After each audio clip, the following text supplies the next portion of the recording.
What's up YouTube? My name's David and I'm the woodworking accountant. Today is March 1st and I've been looking forward to this day for a long time. Today is when I'm going to start setting out all my swarm traps. Now I'm taking you to the first location right here, and it is none other than my backyard. I'm going to walk you through step by step how I hang my swarm trap, how I bait it, and how I secure it to the tree.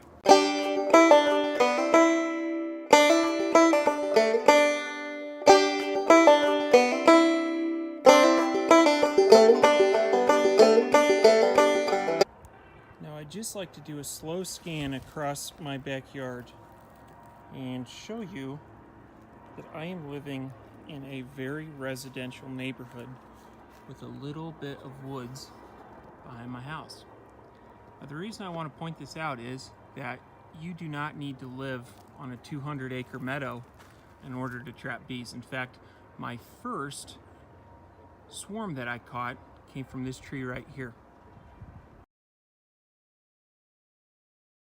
Now I hang all of my traps with a 6-inch deck screw, and right here you can see I still have mine in from last year. Now I'm going to take a quick measurement just to give you an idea of how high off the ground that I hung this one.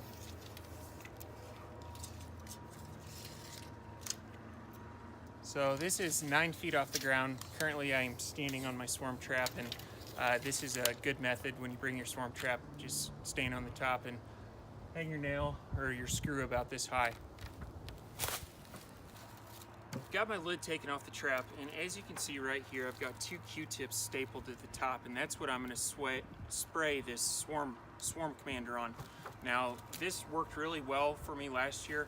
It cost about 30 bucks for 2 ounces, but I was able to bait my traps all year with it. Now I am going to test this against just some simple lemongrass oil. It's a lot cheaper, and we're going to compare the two this year. So anyway, I'm going to start off with this, and I'm just going to spray twice on these Q-tips, and that's all you need. This is an incredibly strong smell, and it's my understanding that if you spray too much, it can actually detract bees from coming into your trap.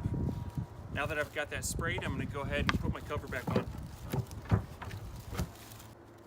One other thing I'd like to note is that I have 5 empty frames in here.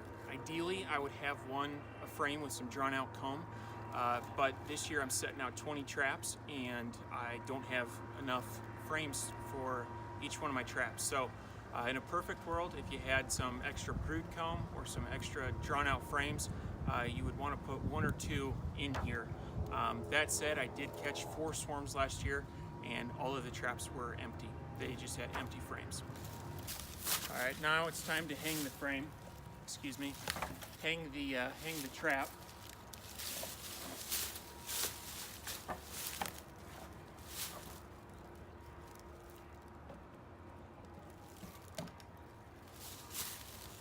All right, make sure you get it nice and centered on the tree. And I'm going to come back and run a strap from the back of the trap all the way around. Get it nice and tight and secure.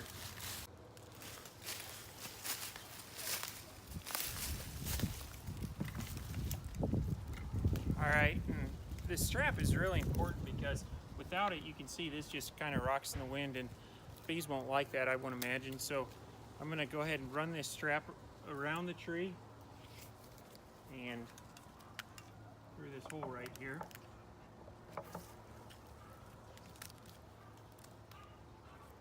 And I'm going to go ahead and secure it.